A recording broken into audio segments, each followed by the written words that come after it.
The more you love yourself, the less nonsense you'll tolerate. I thought you'd like that one.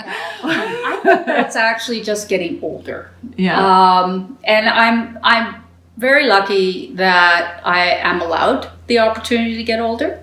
Both my parents died at 52 and 54, so I've outlived them.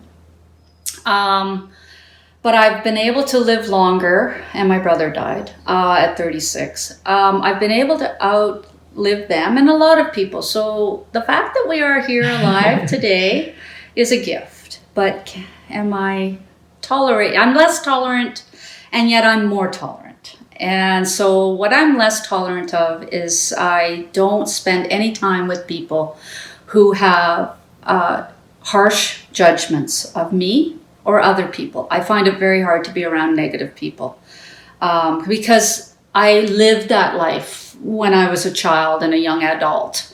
And I'm not that person, but I could be drawn into that. So I didn't want to stay around people who are negative and judgmental, catty women, holier than thou people, that kind of stuff. I'm not tolerant of that, but instead of fighting them and lashing out, I just I cleaned house.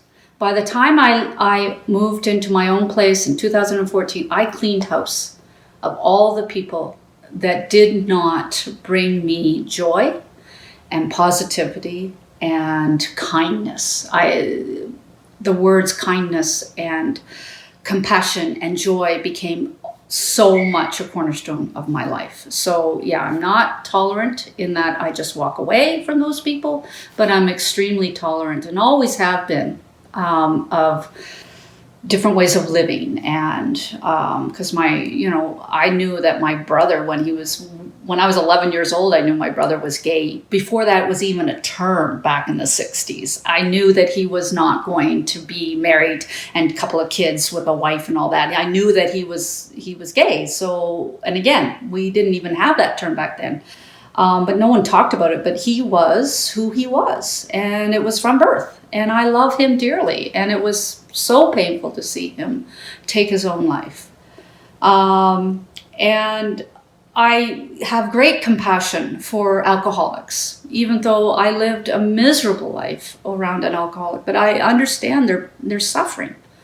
These people are suffering. People who don't love themselves, they're suffering. Yeah. And so that I have tolerance for. For a lot of things I have a tolerance for. And it's empathy. Oh yeah. It's empathy for them. You can see compassion and empathy. Yeah. And because we all been there. Yeah. If we just realize it. Sometimes I think we're going too fast and we don't realize that we're just all human beings trying to put one foot in front of each other. Mm-hmm. And judgment and judging people, not a good thing. Although there are things that you shouldn't tolerate. Yeah. But for the most part, actions we can speak of and make decisions around, and who we spend our time with, it's really important. When you're spending time with healthy, happy, positive people who have strong values, that's where I like to spend my time now. Yeah. Yeah. So and I pay attention to that. I don't think I did pay enough attention to it because I was too concerned with being liked and accepted, and I would mold myself to be accepted. You can never have self-love when you're trying to live other people's expectations.